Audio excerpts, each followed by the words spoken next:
Hello, everybody, and welcome to our next episode of Transformation and Strategy. I am extremely excited to invite in my next guest here, Chris Beesley, who is the CEO of Community Living Ontario, an organization that advocates for people who have intellectual disabilities, their families, and the organization that has over 124 members that they provide support to. Chris is someone who is a father of two adult children, one of whom does have an intellectual disability. And he does say that in his spare time, he likes to spend time with his family, often tormenting them with dad jokes. But before joining Community Living Ontario, he was a board member at Community Living Toronto for 9 years, the executive director of the Toronto-based Adult Literacy and Basic Skills Network, and the owner of a promotional marketing company. So I'm so excited to have Chris here with me. He's going to be speaking with me, Priya Rana, from Strategy Systems, about how we can support making meaningful transformation happen in the developmental services sector in a way that is beneficial and it makes it fit with all the challenges around it. Welcome, Chris, to our episode. Thanks, Priya. Great to be here with you. Thank you. So yes, let's kind of kick it off, Chris. I'd love to hear from you in terms of what are your thoughts on how we are supporting transformation work in the developmental sector? What have you seen happen in the time that you have been doing this work? Wow, you start off with the big questions, Priya. No, no messing around. Well, yeah. So, Journey to Belonging as the sector's transformational agenda, which is the Ministry of Children, Community, Social Services agenda, developed or launched this plan, as I said, March of 2021 or March of 2020, I guess, as a 10-year initiative to transform the way sectors were both thought about, planned for, and delivered. So we're, I guess, coming up on about halfway through that. And I would say as a framework, which is what it was developed as, which is the positive and negative is a framework doesn't give you the answers to all the questions. So there were far more questions than there were answers when it was launched. The good part is that gave everyone a chance to provide some input. So that was the idea. So it was called, or it is called, Journey to Belonging, Choice and Inclusion. So when you take all those words, they sound, I mean, that's motherhood and apple pie right there, right? That's all the things we want. Right. And whether or not we will see them or the extent to which we will see them still largely remains to be seen. I think where the ministry is at right now, they've done a bunch of consultation and to their credit, there has been outreach. Of course, from our perspective, me as both a parent and a professional, it's never with all the right people and it's never enough, but they have made quite a concerted effort over the last number of years to try and ultimately get it as right as they can. So that's the good news. I guess the bad news or the other news, there's always other news, right?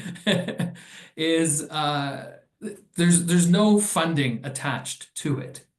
So in some ways, if you were a pessimist, you would say, well, they're just shuffling the chairs on the Titanic. This is a sector in crisis. This is a sector that is not getting enough funding, both at the core agency level and to address wait lists and appropriate supports and services for the 52,000 people and counting every day who are waiting for those supports and services. So not enough to keep a sustainable, proactive, ongoing system, if you like, agencies providing supports, but also people who are getting nothing. So even if the Journey to Belonging did all the things it purports to do or wants to do, aspires to do, it's still leaving out, as of today, over 52,000 people. So that's not right, at least in my opinion and the opinion of Community Living Ontario and its membership. So as I said, they're going to be trying some things starting this year, right? So they've heard about, they're learning about, and now they're going to start trying. And they're moving towards what they're calling individualized budgeting. So what that will do is, doesn't necessarily, we don't know about direct funding yet. In other words, money in people's bank accounts. Right. But the idea that, so far our system identifies you as having a developmental disability, then they assess the level of need you have with that disability, and then they park you over here in a priority list that says, well, if it gets really desperate, then we'll look at what your needs are, and maybe we can support you. What Mhm. this will do is when your name does come up on that priority list, they will fund you in a manner or an amount that you will know about and where you can spend it as you like. So Mhm. you can direct where and how it gets spent, as opposed to an agency just getting a pot of money and you're not really knowing how much it is and how it's being spent, and having choice about what agency or who do you want to hire, or who do you want to manage the money, or all of the things that go into planning effective supports. So that's a good thing, Mhm. ostensibly. As I said, if it also includes 52,000 additional people who need those kind of supports. Right.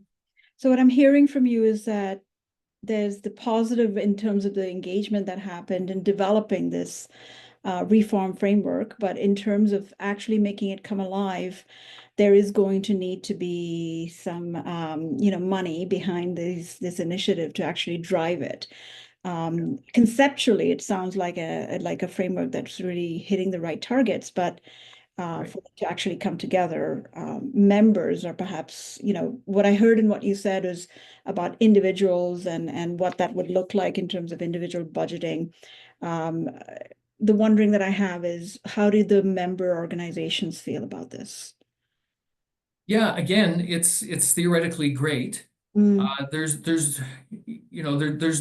isn't a problem so much as providing that uh, control over the resource. So, any support organization, any agency that's mhm, worth their salt isn't going to have a problem with that, because they know they provide good supports. They know they are relevant to people and in their lives and their families' lives. And so they would most likely continue to provide those supports.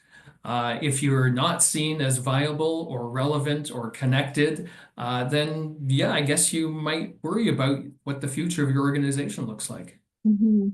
It's interesting you say that because, as you know, I do a lot of strategic planning work, and I do have done that a fair bit in the community living organizations, the member organizations that you have. And I have heard mixed feelings about this reform framework. And I'm Mm. also seeing an increased pressure from members wanting to find alternate funding sources. So, in terms of what you see coming on the horizon with the mixed feelings as well as the financial pressures, because everything is increasing in terms of cost of delivering services and care in addition to that. So, Right. what would you say to members who are kind of cautious, I guess you would say, about this? Well, I guess there's reason to be cautiously optimistic, but Okay. also be going in eyes wide open. And so, if to our members, we say, is our resources an issue generally? Absolutely. In fact, over the last 32 years, there's been a cumulative 7% increase to core funding for agencies. So they've had to stretch dollars. So can you imagine if the salary you made in 1993 was only 7% more today? How would you live? Right? So, and 3% of that seven was only in this past year, right? So, True. there's no guarantee going forward into the Mhm. future. So the ability to attract people to the services you provide going forward will be on the agenda. But is that funding going to be appropriate to the person's needs?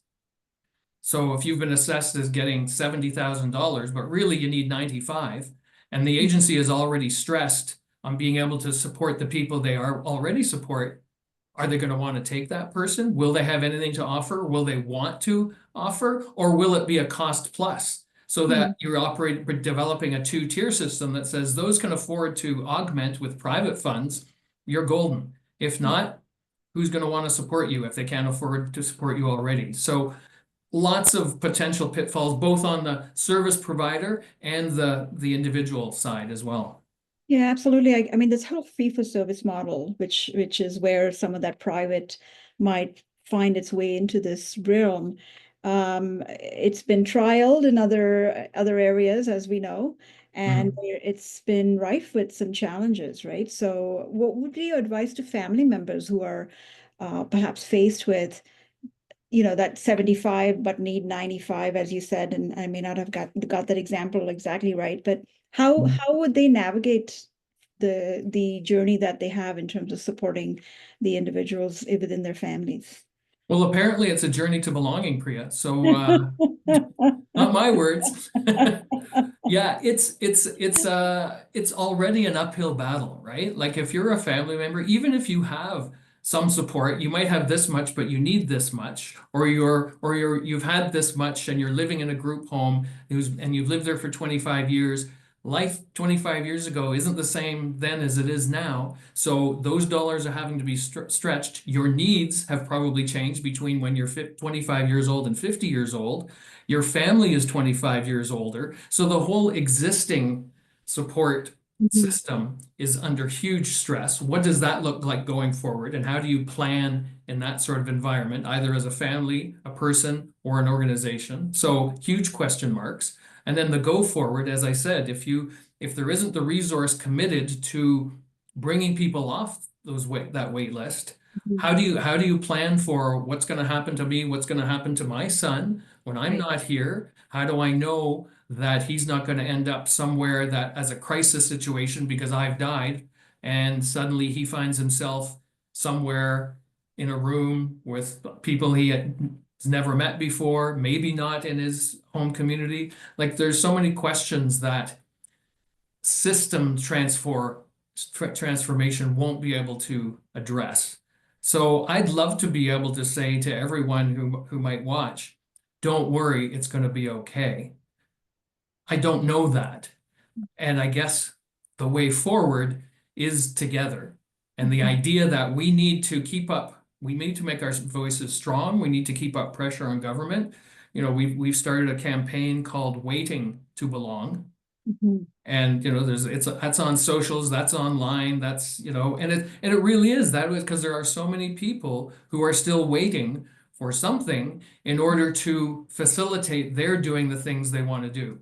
And that's not to say that nobody can belong unless you have government money, but the idea that people with intellectual and developmental disabilities sometimes need a little help and support in order to access to do and to be the person they want to be. And so that's where there's sometimes resources lacking. Have you seen any success stories from, I know you do tremendous advocacy work, and I've witnessed a lot of that on socials and also in professional networks. But based on what you're seeing happening across your members and across families, because families make great advocates as well, what are the success stories, if any, that you have seen? Oh gosh, I mean, so here's the yin and the yang of it. There are tons of success stories where people have and if they're lucky enough to have family support or agency support, have done amazing things and advocate and are doing and are valued members of their community. And at the same time, there are disproportionate who are victims of human trafficking or of substance abuse or being unhoused. And again, this comes back to if you have the support, family support, friends, and paid supports, you can make a amazing life. You can have a job, you can have friends, you can be in the places that we all like to be in. But it just needs for my son, I'll just speak for myself. I don't want to speak on behalf of anyone else or family. I mean, he has some friends. He has a community at a local gym that his friend owns. So Mhm. he works out, he has a trainer that he works out with there. Everybody and all the customers know him. He started during the pandemic, he started an egg delivery business. So that goes up to a farm, he gets customers in our neighborhood and he delivers eggs. So he's got that person-to-person connection. He's providing a valued service of farm fresh, free-range eggs delivered to your door. So people appreciate it. He's got support people, both paid and unpaid, around him to think about and say, consider his interests, think about how we might put something together and then start trying it.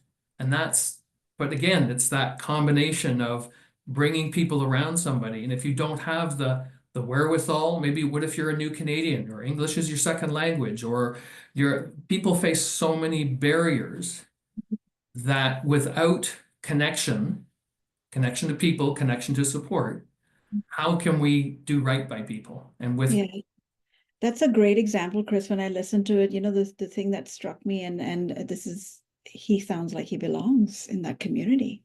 his friend who owns the gym, Huh. just this past Christmas, gave him a key to the gym because and it works. It's a real key, but it was a symbol of you belong here. He actually said that you are part of the gym. You're my friend, but you also belong here because everybody misses you when you're not here. They expect to see you. This is where you work out, but it's also a place where you like to hang out. Mhm. That's an incredible success story at an individual level with having both those paid and unpaid supports. I'm sure you had a big role to play in that, Chris, because you are someone who knows how to navigate, so to speak, the system as a family member. Well, that's the Fair? thing too, right? Because just because I'm plugged in and aware and are able, but there are so many who don't understand the system or can't access it or don't know the ins and outs. So it's really not a level playing field in that sense. So how do we even begin to address that? I mean, there's multiple things you mentioned in that I want to get back to. One is about, things like being unhomed, substance use, mental health concerns, that whole concurrent disorder thing. Whereas Right, funding streams don't always all come from the same ministry. That's one thing I want to right. talk about. And then the other thing is for these 52,000 people that are waiting on the waiting list, as you said, where do they even begin? Exactly, Yeah, right? When you're looking at the system and government, yeah, government exists or should exist to serve its citizens. true. And when we invented ministries, right? There was a ministry for health, and there's education, and there's MCCSS, and Mhm. there's right for long-term care, and on and on. It's because we recognize citizens' needs, the age and the stage and the places and the all the things that we need support in. And so we say, you know what, these are the things we need. We're going to create ministries, and then we're going to pay our taxes to make sure they're funded. That's boiling it down to the basics. But the downside of that is it's very difficult for government to take a holistic approach to people's lives. And so when we talk about it, it's not just in developmental services, but you mentioned, mental health and homelessness and addictions, and we need to take a holistic approach to people, meet them where they're at. Where are they both physically, mentally, what do they need? And how do we take all of the supports from various ministries to put them together in a way that serves the person in a way that makes sense for them. Mhm, mhm. And so for people in those systems, that makes a lot of sense. And for government, they say, yeah, that makes a lot of sense. But then when it comes to actually making it happen, well, that's the Ministry of Health's responsibility. Well, that's the Labor Ministry's responsibility. Well, that's health, that's education. That suddenly all the ministries are compartmentalized. And while they recognize the value of collaborating and making support seamless, the reality seems to be far different. So it's a huge challenge when, why would somebody that's supported in a community living agency have to only rely on housing supports that a community living may or may not provide or be able to provide when they are a citizen and should have equal access to affordable, accessible housing that's appropriate to their needs. But there's this huge housing crisis. Everyone can relate to that, Right. right? But when it comes to, well, those people should go over there for their housing, we say no. They have just as much right to apply for and be uh, successful in getting housing that any of us should get.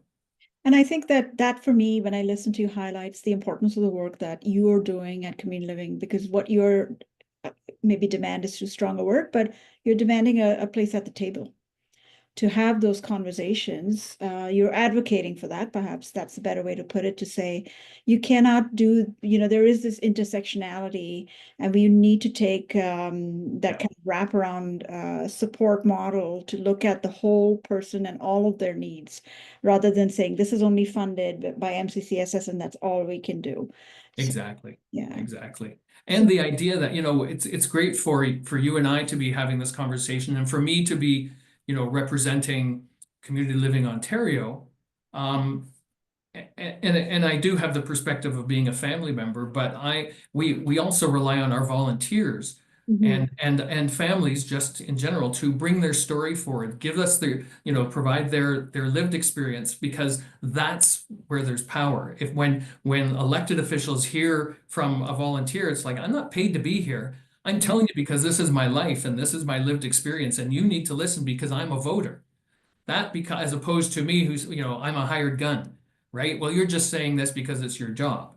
If people could, right? You could say mhm, mhm, to be dismissed on that basis. But if I can be the professional who supports the volunteer, who maybe has access to some of the research and the statistics and knowledge of the sector, and then come with a volunteer who has that actual lived experience, that's mhm, a that's how we like to advocate, is bringing the lived experience from the citizen, from the voter who's mhm. living it. And then I think Right. that's where Very there's value impactful. in advocacy. Yeah, very impactful. I'm going to borrow from some of the other work I've done in my kind of work history in the children's developmental sector. Mm, Like a lot of parents say to me very often when I used to do this work, and I've done some work with CTCs as well, children's treatment centers, that the voice that we hear is that we feel that in children's developmental sector there is a lot of support, and there's a lot of warm transfers and transitions, and then they hit the adult years and it's yeah, falling off a cliff. right. So what would you say to some parents that may listen to this, to say how can they make that transition one that is as good as it can be, given some of the challenges you've spoken about? Right. I guess one thing is to uh, start early, in terms of just from a practical perspective of, you want to apply to Developmental Services Ontario, or DSO, when you're maybe 16 and a half, or when when the person turns 17. Even Mhm, though supports don't start, eligibility doesn't start till 18, start the process of that eligibility assessment, just to get things rolling from that end. And mhm, then I would say the, value of, again, it comes down to relationships, but also being intentional about what is it that your child or your sibling or your loved one or the person you're with, what is it, who are they? Where are they going? What do they want to do? What are their hopes and their dreams? mhm, And how can you support that so that they can realize their potential in the same way your other kids or siblings? mhm, And mhm, so how do you plan for that? And there are planners, right? Agencies provide planning services. There are independent, sort of unencumbered planners, so that service is available. You can use special services at home. You can also mhm, use passport funding once you turn 18. mhm, But the value of that in thinking about, you know, what's next and how can we start putting some pieces in place, is very empowering. Because if you think about, when I think about my son, and when he was 1 and when he was 10 and now he's 30, or when he's mhm, going to be 40 or 50, it becomes overwhelming when you're at the beginning of that journey to think, mhm. oh my goodness, what's going to become of him Right. in this big bad world? Yeah. And so when you start taking control and thinking about, what might we do next week or next month that'll set us up for next year, and then try it out, and then Mhm, just take one step at a time, knowing at the end of the day, it's because we want to build opportunity. We want to support opportunity and for experiences, for being present, for participating, and ultimately belonging in mhm. in the community. So it doesn't just happen, right? And I, again, snap the fingers, wave the magic wand. Oh boy, I would have loved that. Um, Harry Potter's magic wand would have done us a whole Sure. lot of good. But It is, the it is, reality is you've got to put some time into it for yeah, sure. no, it sounds like what you're saying is start early, Hmm. be intentional about it, and Right. be that strong family voice that knows your child and represents what the child's needs are, because they will be Absolutely. faced with waiting lists. That 52,000 is going to grow as Yeah. more and more children, become more eligible, I guess, for as they hit 18. So certainly, I think there's great value in there. I'm going And to, connecting with other families. yes. Right? That to me, when we started doing that, that's where the magic was. It Mm, wasn't, the system's never going to have all the answers. There's never going to be enough money or enough people or enough supports. Even if they doubled the budget tomorrow, right? mhm, It's never going to be enough. You've got to connect with other people who are walking the same journey, who maybe have been there, done that, or in the same boat as you, and to share the the experience. You can learn from it. You can learn from each other. I think that's so valuable, that I don't know that how our family would have made it through without leaning on some other families that we've come to know. That's very powerful, because I think family networks, they bring a voice that is unique, very different from the paid staff, as you said. And Yeah, it's something that should be front and center in all of the work that's happening. So really nice to hear that. I'm yeah. going to pivot now and ask you about what you talked about in terms of um, what the members are faced with, right? Aging infrastructure, whether it's homes that are need more capital builds or supports, Hmm. funding formulas that do not meet the needs of inflation and the growing aging population that they might be serving. Right. And also staff that are probably retiring probably you probably see this at a rapid pace. So where do they focus? How do they kind of bring in and stay engaged and not get not feel like there isn't a way forward? What would you say to? Well, one of the things I admire about our member organizations is their resilience, their roll up their sleeves, can do kind of attitude, because people's lives are literally at stake. And Yeah. so the thought that, well, we'll just throw up our hands and say, no, not today, can't do it anymore.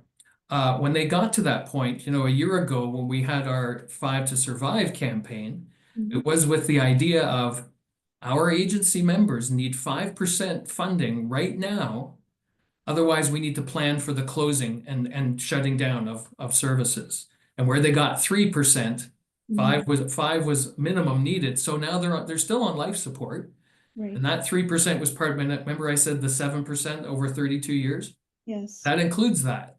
And so yeah, they're at a point where every dollar has been stretched. Every cupboard has been looked into to see what's in there. The management structures have been compressed. There are now shared services. There are amalgamations. But you still have most are unionized.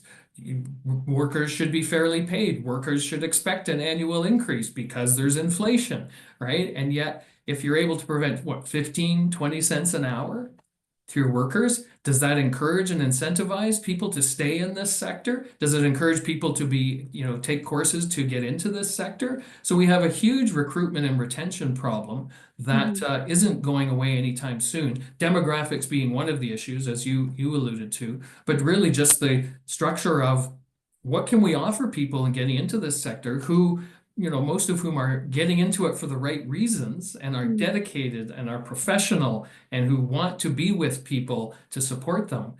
And then you say, well, we can offer you a 15-cent raise this year. Like it's unconscionable. And yet that's where many organizations are faced with, or zero this year and 0.5% next year and maybe 1%. And then the EDs and the boards of directors who are making those promises are also in a deficit position. So have no idea how they're going to fund any increase that they're actually signing off on. mm, So it's this rock and a hard place yeah. that agencies find themselves in, desperately wanting to expand their capacity and what they offer and what they do, and finding themselves contracting as because of the Mhm. funding issues. So what's the way forward? Well, the way forward again is continued. advocacy. I think we're better together when we share a voice that says, you know what, enough is enough. People are people. Ultimately, this isn't going to be solved until there is an entitlement to supports and services. So if you qualify, if your needs have been assessed, you should reasonably expect to have support in a reasonable amount of time instead of going on this endless waiting list. As I said, over 52,000 as of today. Mhm. That said, you could be on for literally decades. Parents die with their kids on that waiting list, not knowing whatever became of them. Parents actually say, I hope my child dies before me, so at least Wow. I'll know what's going on. Can you imagine if you're a parent thinking of that as, wanting your child to die before you? No, no. So is the sector in crisis? Absolutely, 100%. And so how, like, as I listen to you, I'm thinking, okay, 15%, 15 cents increase in salary, right? We know how expensive it is to live now. Things are, inflation costs are out the door. Difficulty recruiting and retaining staff. Mhm. Difficulty maintaining the infrastructure and the needs from a digital perspective, right? Because that's also in the journey to inclusion reform framework in terms of the digital components of that. As I listen to you, I'm just thinking, if you think 5 years ahead, what kind of transformational work needs to happen to actually turn the dial on this? Hmm. Big question, right? Yeah, so if I ruled the world, right, what would I do? So there's about $3.5 billion allocated to developmental services every year. Mhm, I don't know what the actual amount should be, but let's say it was doubled tomorrow. That's a good start. And then if you actually had some money then to provide people where you're talking about individualized budgets, there would actually be a meaningful or substantive budget to work with. People should have control and choice over their lives. They should have the supports necessary to do the things they want to do and be in the places they want to be. mhm, The goal to me is a typical life, right? Not fancy, but just typical and not segregated and not congregated. The idea of group homes and day programs, I mean, community living invented a lot of those things in a response to what as better than before, right? But if we stop thinking what's next and what's better, then we may as well fold up our tents and go home because we need the resources, we need the creativity, we need the mhm, people, that we've talked about, but it's to support a typical life so that if you want a job or you want to volunteer or you want to have friends and you want to live in a safe place and you want just again the basics of human mhm. dignity. Right. And that's everyone should be entitled to Mhm, that. This mhm, shouldn't be a question of the discretion of this government versus that government. If we break our arms, we have an entitlement to go into the hospital and say, you should fix this. But right. through no fault of their own, people with developmental disabilities go to a place that says, I need some help to do this. And it's like, sorry, maybe someday. That's not good enough. And I think if Ontarians actually understood that and realized that it's totally discretionary as to who gets and who doesn't based on a pot of money that's the government decides they're going to fund or not, they'd be embarrassed, Right. right? But I think most people, if you ask the average person on the street, they would say, well, surely people in that situation are looked after. Surely Mhm, we live in a society in Ontario as one of the richest places in the world. Surely mhm, at this point in the 21st century on this planet, in this province, we support people. And the answer is no, we don't. mhm. There's many more people waiting than we actually serve. True, true. So the demands are intense. The pot is limited right now, and so what you're saying, increased funding is going to be the way to address some of these challenges. Plus, Right. also, I think the shift in the thinking in terms of that entitlement to that typical life and being included. In 2014, there was a joint, an oh, I forget what they call it, the all-party sort of committee on Hmm. developmental services. And that Hmm. was their number one recommendation 11 years ago, was there must be, they called it mandated supports and services. Hmm. And 11 years later, we haven't done step one towards that. it's time we move on it. So what would you say to people that are entering this field, given some of the pressures, the demands that you spoke about? How do they stay committed to the cause? And, how do they continue to further um, all of the things that you spoke about and also put forward the needs of not just themselves as leaders, but also the clients and families they work with? Well, that's it right there. You're certainly not, going to live in Rosedale in Toronto, working in this sector. No. But if you have a passion for people, if you have a passion for being with people and supporting people and achieving, seeing people achieve things and knowing you're a part of that, whether you're a direct support person or a supervisor or an executive director, some of the best humans I've ever met are in this sector Mm, because they choose to be, right?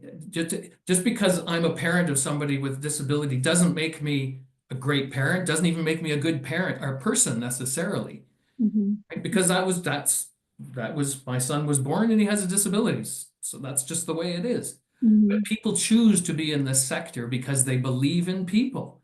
How great is that to get meaningful work that absolutely is challenged from the resource perspective and all the things we've talked about that are real pressing issues, mhm, but it's a pretty darn good place to spend your time. And there's a whole lot of other jobs I can think of that, aren't as rewarding, aren't as fun, aren't as challenging as developmental services. So yeah, pros and cons, but right. a great place to be. So passion is what I'm hearing. Passion is what brings Absolutely. people to this sector to make a difference in the needs of the individuals they support and support the families through their journey. Yeah, Yeah, absolutely. yeah. And do you feel that are you seeing that happening as people are kind of moving on or retiring? Are you seeing new leaders emerging in this sector? Yes, I am. And that's the exciting part, Mm, right? We can always use more and we all, there's always challenges in bringing people to the field, true. but the people that I see coming in certainly give me hope for Mhm. the future of this sector and for the future of its leadership. And yeah, there's young people are pretty savvy, pretty passionate, pretty committed to lots of causes, but certainly our sector has been the beneficiary of some of that passion and interest. And yeah, it's great to see. It takes a great deal of commitment. I see this also in the healthcare sector where similar kind of challenges with recruitment, with retention, with an aging workforce that is, fast stream of retirees and bringing on that passion commitment that you Yeah. mentioned. So I'm glad to hear that you see that happening.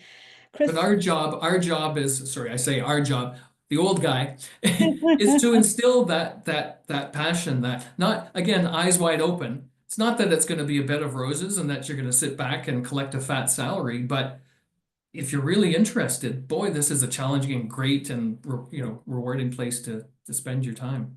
Mhm. Thank you for that. I think, Chris, when I listen to you talk, what I'm really taken with is your passion. Yeah, It thank you. comes through. It comes through in the way you're speaking about it. So, what is your superpower? Like, what has kept you so committed to this? Of course, you love your son, and that comes across loud and clear. But what would you say is your kind of superpower? Hmm. I guess it is the passion and connecting with families and people who have a disability and people who are in those organizations that provide those supports.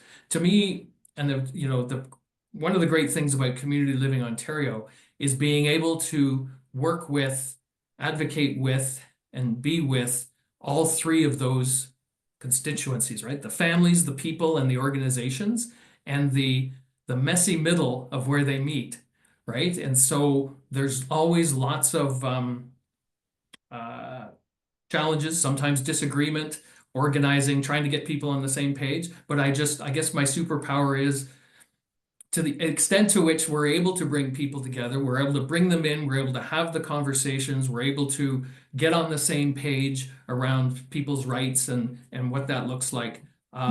I don't know if it's a superpower, but I sure enjoy it. That's awesome. As I listen to you, I'm struck by how much of an impact you have made. So you've turned the dial in terms of some of the advocacy work you've done, and in terms of not just the work you're doing at different levels of government and across ministries, but also with families. You made a reference to new immigrants, people that are coming in Mm, to the country, that are new to the country, don't necessarily have knowledge and understanding of that. And I'm seeing that in some of the strategic planning work I'm doing with some of your member organizations. Um, where do you see that kind of equitable landscape evolving when it comes to the intellectual disability and developmental sector? mm.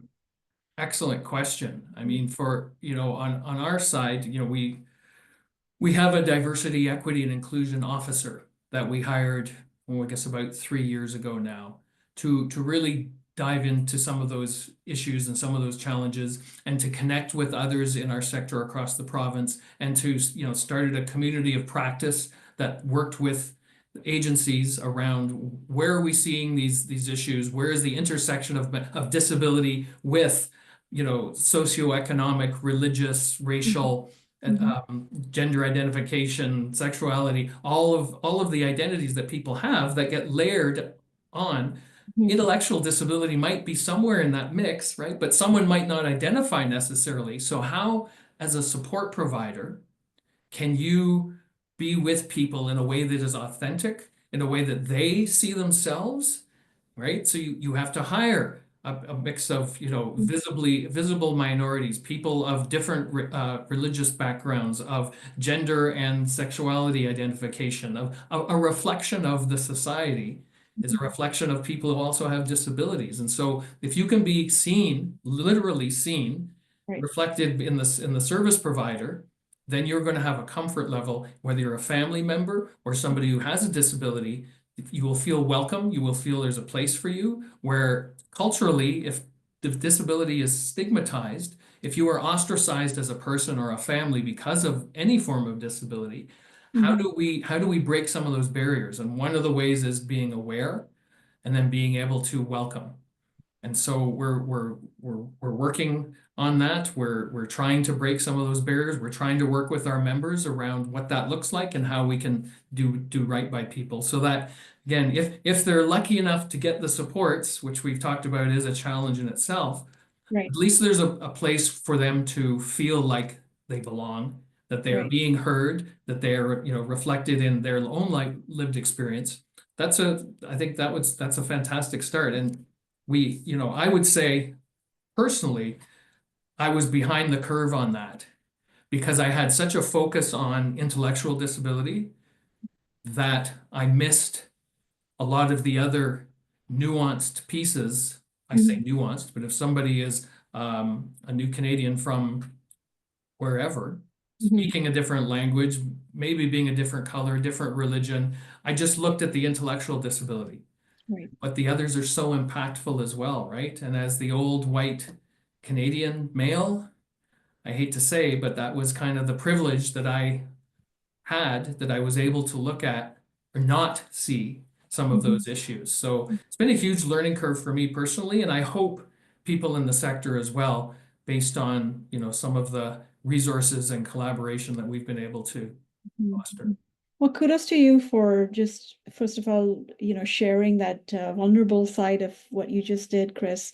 And I think that we're all, just like you spoke about ministries being divided up, we as human beings are often put into buckets.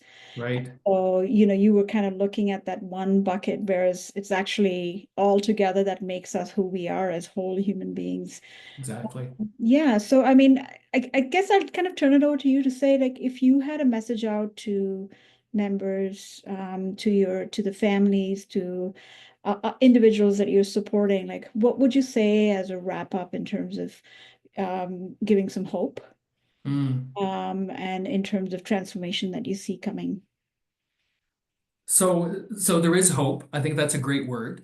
And so, when we talk about sector transformation, if Mm, we are involved, then there's always hope.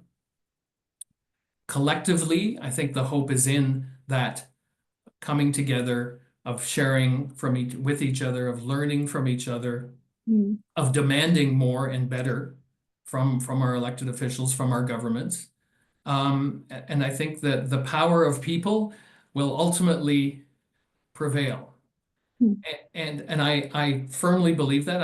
It's not rainbows and sunshine and unicorns.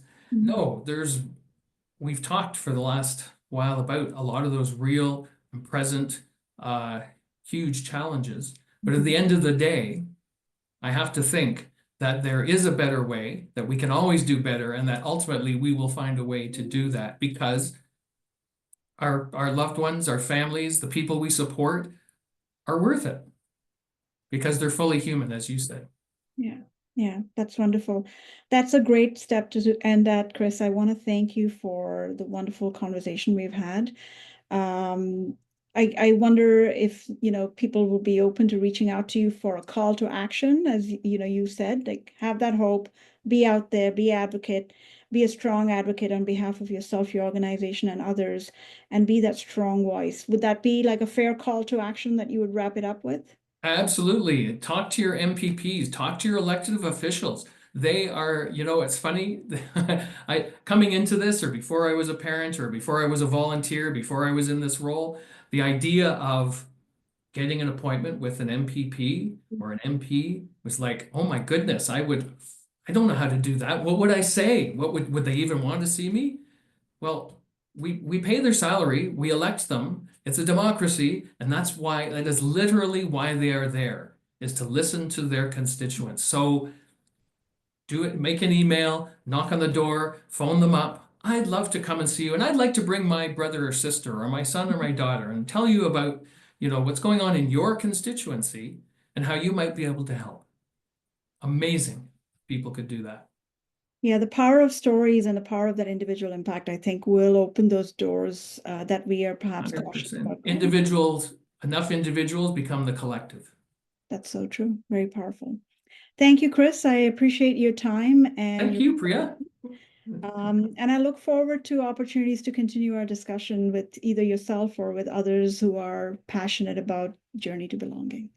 Sounds good. Okay.